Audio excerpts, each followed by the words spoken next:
Hello बच्चों, आपका बहुत बहुत स्वागत है आपके अपने YouTube चैनल एसीपी लेक्चर में। तो बच्चों, आज के इस लेक्चर में हम कक्षा 11 का पहला यूनिट, ठीक है, पहला यूनिट जिसका नाम है रसायन विज्ञान की या रसायन की कुछ मूल अवधारणाएं, ठीक है, some basic concept of chemistry. बच्चों, ये चैप्टर बहुत ही इंपॉर्टेंट होता है कक्षा 11 के बच्चों के लिए। ये बेसिक है, ठीक है।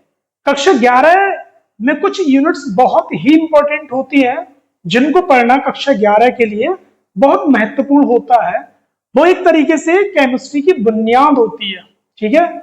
और बच्चे गलती करते हैं कक्षा 11 के कुछ जो चैप्टर है, ठीक है, कुछ क्या अधिकतर चैप्टर, ठीक है, वो कुछ भी फर्स्ट ईयर को ध्यान से नहीं पढ़ते। तो उनसे मेरी यही गुजारिश है कि कक्षा 11 को बहुत ही ध्यान से पढ़ना चाहिए, क्योंकि ये सब बेसिक आप लोग सीखते हैं कक्षा 11 के अंतर्गत, ठीक है। तो मैं आपके सामने, ठीक है, जो इंपॉर्टेंट जो टॉपिक्स होंगे, ठीक है, मैं उनकी वीडियो आपको शेयर करता रहूंगा, ठीक। तो आज के इस लेक्चर में, ठीक है, हम लोग सिर्फ पढ़ेंगे द्रव्य क्या होता है या पदार्थ क्या होता है और इसका वर्गीकरण पढ़ेंगे, ठीक है। मुख्य मुख्य बातें इसकी पढ़ने वाले, ठीक है। तो आइए देखते हैं बच्चों, इस दुनिया पर आप जिस भी चीज को देखते हो, ठीक है, देखते हो और महसूस करते हो, ठीक, ये सभी चीजें जो आपको दिखाई देती है, ये सभी चीजें क्या है बच्चों? सभी ये पदार्थ हैं, द्रव्य है। जैसे वायु, ठीक है, जैसे स्वयं में हम तुम, आपको जो नजर आ जाए, ठीक है, जिसको आप महसूस कर सकें, वो सारी चीजें क्या होती है? द्रव्य होती है, या जिसको हम लोग पदार्थ कहते हैं। तो इसकी डेफिनेशन कैसे होती है? बहुत आसान है बच्चों, ठीक है, कि वह चीज या वह वस्तु, ठीक है, जो स्थान घेरे और जिसका कोई आकार हो और जिसे हम अपनी ज्ञानेंद्रियों के द्वारा, ठीक है, ज्ञानेंद्रियों के द्वारा महसूस कर सके, ठीक। जैसे हवा चल रही है, ठीक, तो हम महसूस करते हैं हवा चल रही है ना, इस तरीके से। तो बच्चों, बहुत ही सिंपल है कि ऐसी चीज जो स्थान घेरे, जिसका कोई आकार हो, ठीक है, मतलब आकृति हो, और जिसे हम अपनी ज्ञानेंद्रियों से, ठीक है, अनुभव कर सके, तो उस चीज को हम क्या कहते हैं? पदार्थ या द्रव्य कहते हैं, ठीक। बहुत सिंपल है।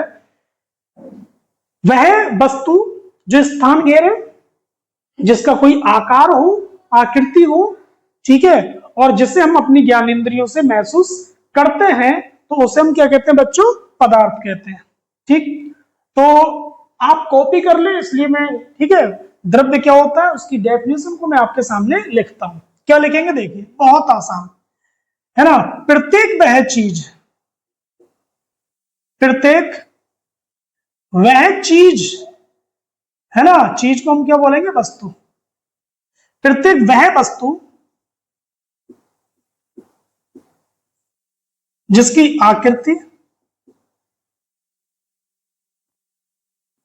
आकृति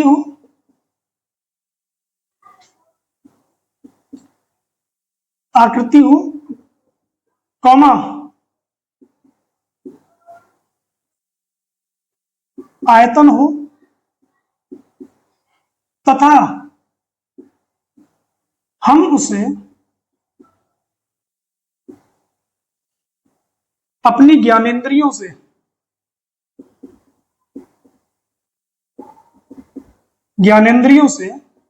महसूस कर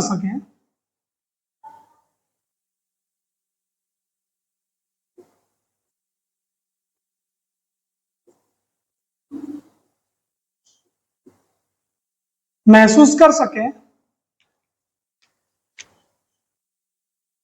तो उसी वस्तु को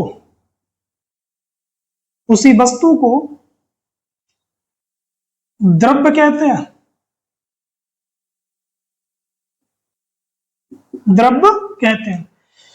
ठीक है बच्चों, जो आयतन घेरती हो, जिसके कोई आकृति आकार हो, जिसे हम अपनी ज्ञान इंद्रियों से महसूस कर सकें, ठीक है, तो उसी को हम क्या कहते हैं? एक तरीके से द्रव्य या पदार्थ कहते हैं।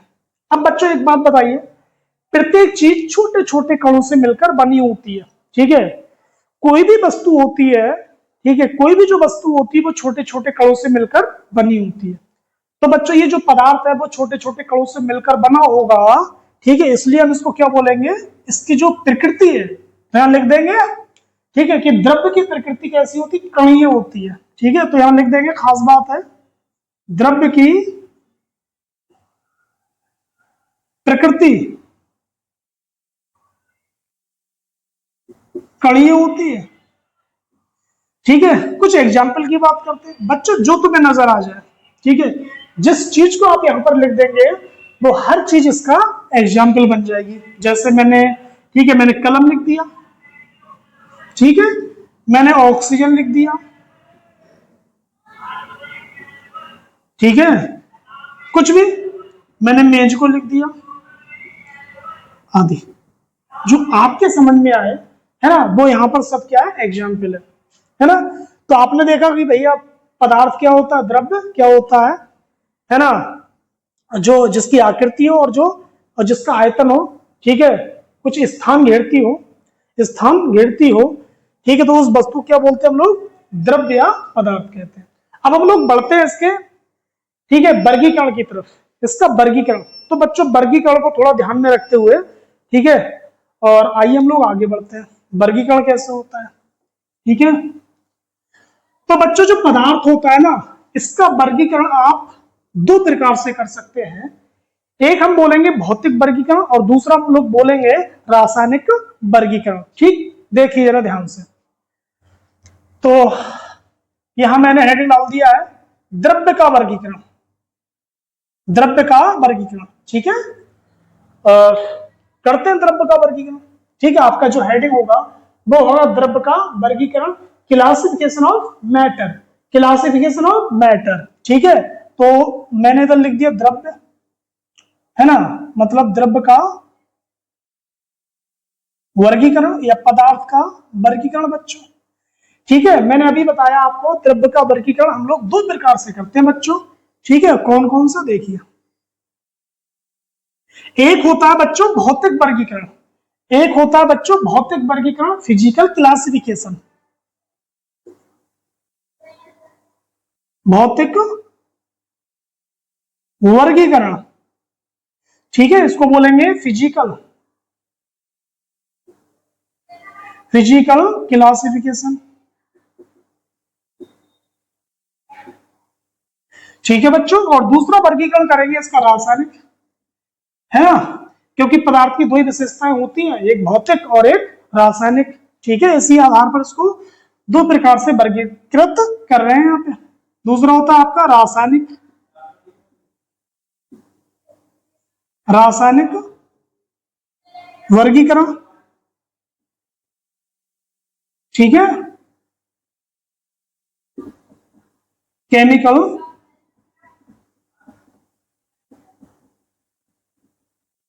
क्लासिफिकेशन, ऐसे कर लेंगे, ठीक। तो आइए करते हैं बच्चों। देखो वैसे तो ये कक्षा 9th क्लास में भी हम लोग पढ़ के आते हैं, लेकिन फर्स्ट ईयर में आते आते हम लोग भूल जाते हैं, ठीक। एक बार इसको इसलिए फर्स्ट ईयर में भी इसको पढ़ाया जाता है। तो अक्सर आपने पढ़ा होगा कि किसी पदार्थ की अवस्थाएं जो होती है, भौतिक वर्गीकरण की मैं बात कर रहा हूं, तो इसकी तीन अवस्थाएं पढ़ के आए, ठोस, द्रव, गैस। लेकिन बच्चों इसके अतिरिक्त, ठीक है, दो अवस्थाएं और होती है, ठीक है, जिसको अधिकतर बच्चे नहीं जानते। वो होती है बच्चों, एक होती प्लाज्मा और एक होती है ना, बोस-आइंस्टीन कंडेंसेट, ठीक। तो आज आप सीखने वाले हैं कि भौतिक वर्गीकरण के अनुसार, ठीक है, पदार्थ की अवस्था तीन नहीं बल्कि 5 होती है। देखिए तो बच्चों भौतिक वर्गीकरण के अनुसार, ठीक है, जो पदार्थ होता है इसकी अवस्थाएं कितनी होती है, 5 होती है बच्चों। देखिए, ठीक, जैसे ईंट आपने देखा है, तो ईंट कैसा होता है, ठोस है, ठोस अवस्था होगी, ठीक है, ठोस अवस्था। दूसरा हम इसका एग्जाम्पल इसके साथ में लिख देंगे, जैसे सबसे अच्छा एग्जाम्पल आपका ईंट, ठीक है, ईंट हो गई, लकड़ी हो गई, है ना, और इस तरीके से बहुत सारे एग्जाम्पल हो सकते हैं, ठीक। दूसरा दूसरा बच्चों ठोस अवस्था होगी। दूसरा है, ठीक है, द्रव, ठोस को सॉलिड कहते हैं, द्रव यह है द्रव्य, मैटर, यह है द्रव, लिक्विड, ठीक है, लिक्विड। तो एक तो अवस्था ये होगी द्रव अवस्था, ठीक। और तो यहां पर इसका एग्जाम्पल लिख देंगे बच्चों, जैसे जैसे जल, कोका कोला, दूध इत्यादि। ठीक है। तीसरा इसका है, तीसरा बच्चों गैस, गैसीय अवस्था। तीसरी अवस्था होती है बच्चों, है ना, गैस या गैसीय अवस्था। ठीक है। तो बच्चों यहां पर क्या है, ये थोड़ा सा बोर्ड छोटा है इसलिए मैं इसको शॉर्ट में लिख रहा हूं, वैसे मुझे लिखना चाहिए ठोस अवस्था, द्रव अवस्था, गैस अवस्था या गैसीय अवस्था। ठीक है, आप समझ जाएंगे। तो यहाँ पर गैस एग्जाम्पल में यहाँ पर लिखूंगा बच्चों, देखो गैस जैसे ऑक्सीजन गैस, जैसे carbon dioxide gas, nitrogen gas, तो यहां लिख दूंगा N2 गैस, नाइट्रोजन गैस। ठीक है, ये नॉर्मली हम लोग पढ़ के आए हैं। चौथी अवस्था जो खास है, ठीक है, वो है प्लाज्मा। बच्चों प्लाज्मा, ठीक है, प्लाज्मा, तो प्लाज्मा क्या होता है, बोस आइंस्टीन कंडेंसेट क्या होता है, इसको हम लोग अगले वीडियो में डिटेल से सीखने वाले हैं। प्लाज्मा में आपको थोड़ा बता दूं, ठीक है, हमारी बॉडी के अंदर प्लाज्मा पाया जाता है, जैसे जैसे एक अगर आप उल्टियां करते हैं तो उल्टी के साथ में प्लाज्मा निकल के आता है, इस तरीके से। ठीक है, तो प्लाज्मा और बोस आइंस्टीन कंडेंसेट हम लोग एक नेक्स्ट वीडियो में अलग से डिटेल में पढ़ेंगे। ठीक, तो इसकी जो चौथी अवस्था है वो है बच्चों प्लाज्मा। ठीक है, चौथी अवस्था क्या है, प्लाज्मा। और जो पांचवी अवस्था है वह है, ठीक है, बोस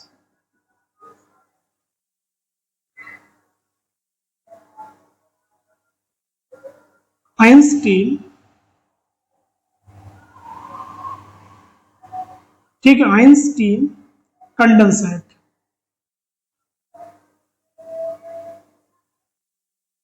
कंडेंसेट बच्चों यहां पर मैं बता दूं, ये बोस आइंस्टीन कंडेंसेट, ठीक है, एक तरीके से यहां पर ये दो साइंटिस्ट के नाम हैं, सत्येंद्र नाथ बोस और ये है जाने पहचाने अल्बर्ट आइंस्टीन। ठीक है, कंडेंसेट क्या है, पांचवी अवस्था को खोजा था सत्येंद्र नाथ बोस ने। ठीक है, और इसका पूरी जानकारी आइंस्टीन ने दी थी, है ना। और यहां पर जो पांचवी अवस्था होती है, कंडेंसेट का मतलब होता है संघनित होना, मतलब छोटे छोटे कणों का आपस में जुड़ के बड़ा हो जाना। ठीक है, तो इस तरीके से पांचवी अवस्था को, ठीक है, प्राप्त किया गया किसके द्वारा, है ना, सत्येंद्र नाथ बोस और अल्बर्ट आइंस्टीन के द्वारा। छोटे छोटे कण आपस में मिलकर बड़े कण बन जाते हैं, इसको कहते हैं कंडेंसेट। तो इस तरीके से, ठीक है, तो प्लाज्मा हो गया बोस आइंस्टीन कंडेंसेट। ठीक, इसको बनाया जाता है। तो आपने सीखा, ठीक है, भौतिक वर्गीकरण के अनुसार द्रव्य की तीन अवस्था होती है, ठोस अवस्था, द्रव अवस्था और गैसीय अवस्था। इनके एग्जाम्पल है प्लाज्मा, ठीक है, और बोस आइंस्टीन कंडेंसेट।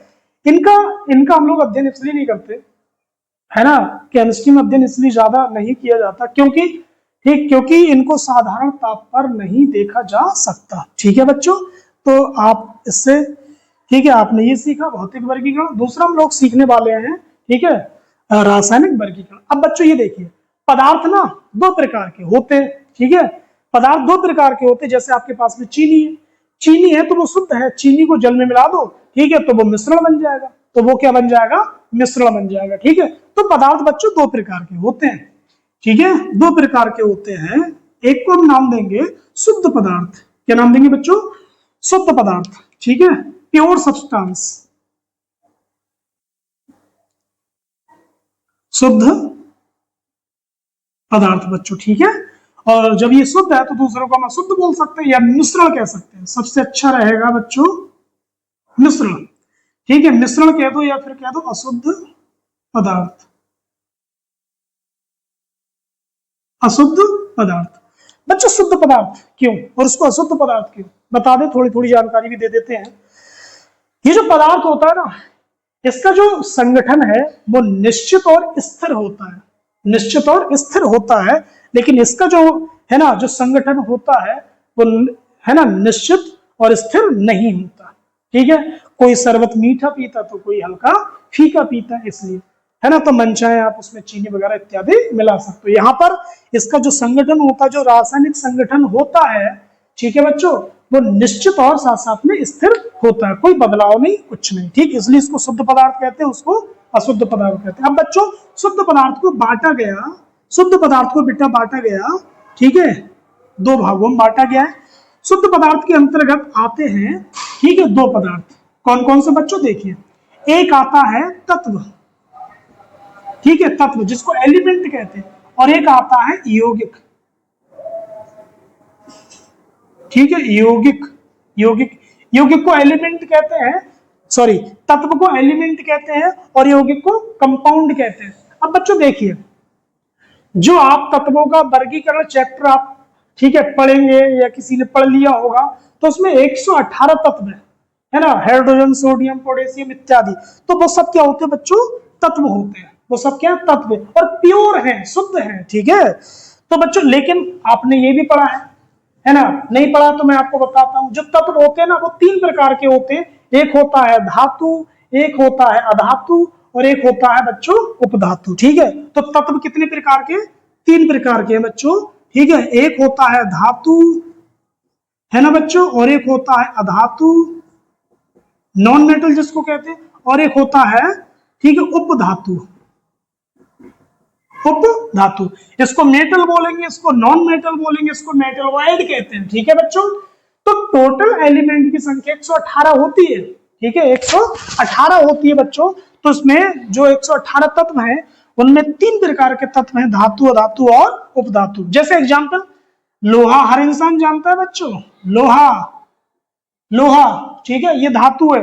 एल्यूमिनियम, ये भी धातु है। अब मैं अधातु की बात कर लूं बच्चों, ठीक है। ऑक्सीजन सब जानते हैं, ऑक्सीजन गैस सब जानते हैं, नाइट्रोजन गैस सब जानते हैं, है ना। ये क्या है बच्चों? अधातु है। और कार्बन भी हर इंसान जानता है, ठीक है। तो ये क्या है? एक तरीके से अधातु होती। उपधातु कौन होती है बच्चों? अब तक 18 उपधातुएं ज्ञात है, जैसे बोरान है, सिलिकॉन है, जर्मेनियम है ना, इस प्रकार से। तो हमें एक तो एग्जाम्पल लिखना है बस, ठीक है, सिलिकॉन। दूसरा जीई, है ना, जर्मेनियम, गैलियम इत्यादि, ठीक है। तो सिलिकॉन, जर्मेनियम, ये कौन है बच्चों? उपधातुएं हैं। चलो भाई, ये आपने इसका, है ना, तत्व को तीन भागों में बांटा। इसके बाद बच्चों, हम मेरे लाल, जो यौगिक होते हैं ना, वो दो प्रकार के होते हैं, ठीक। कौन कौन से? जिसमें कार्बन उपस्थित होता है वो कार्बनिक यौगिक होते हैं, और जिसमें कार्बन उपस्थित नहीं होता है वो अकार्बनिक यौगिक होते हैं। अर्थात यौगिक कितने प्रकार के बच्चों? कितने प्रकार के?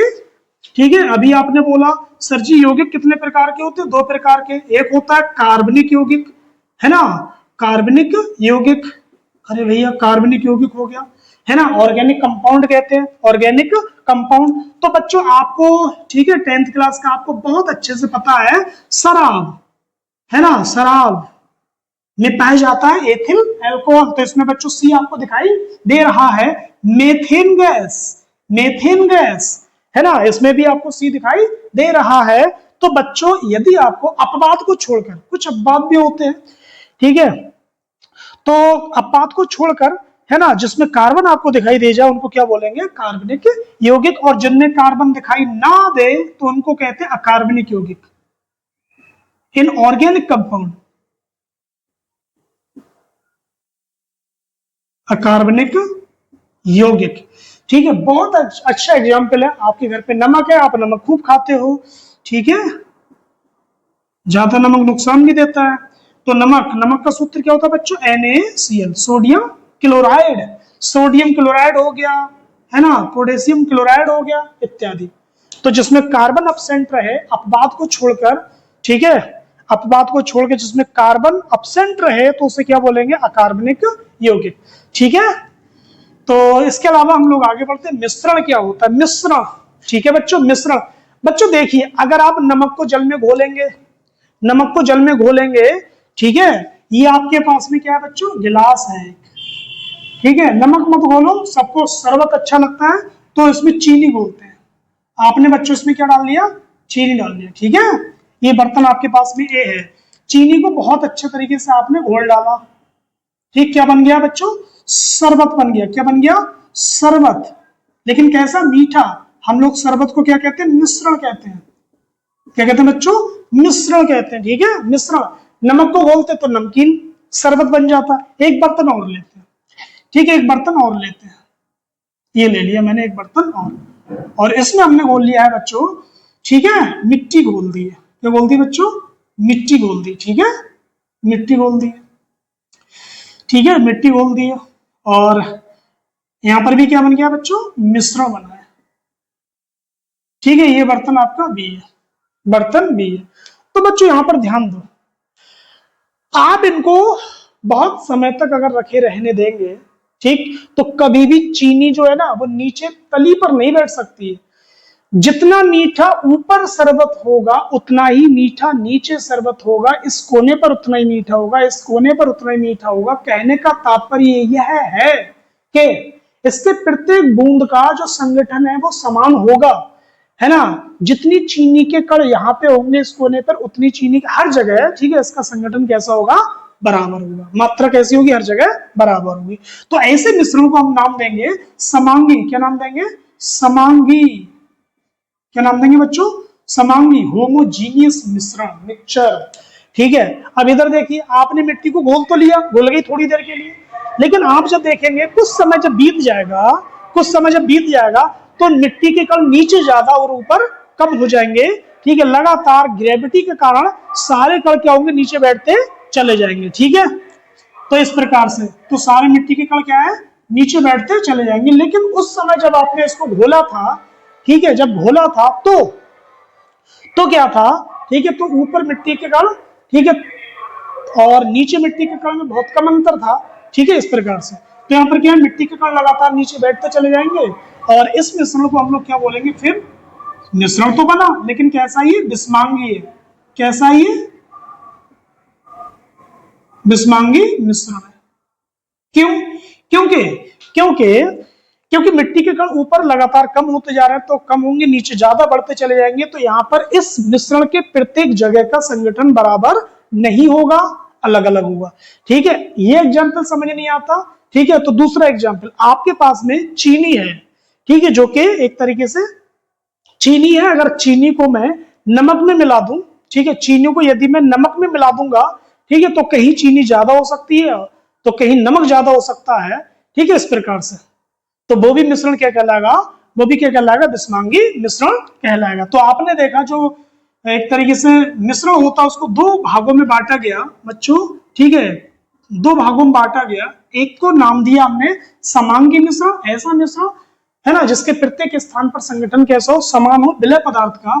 और ऐसा मिश्रण है ना, ऐसा मिश्रण जहां पर, ठीक है, विलय पदार्थ का संगठन समान ना हो, तो इसको हम बोलेंगे बिस्मांगी मिश्रण। ठीक है, तो मैं यहां पर लिखता हूं समांगी मिश्रण। होमोजीनियस मिक्सचर कहते हैं समांगी मिश्रण। समांगी मिश्रण एग्जाम्पल बच्चों बहुत ही आसान, आप जानते भी है।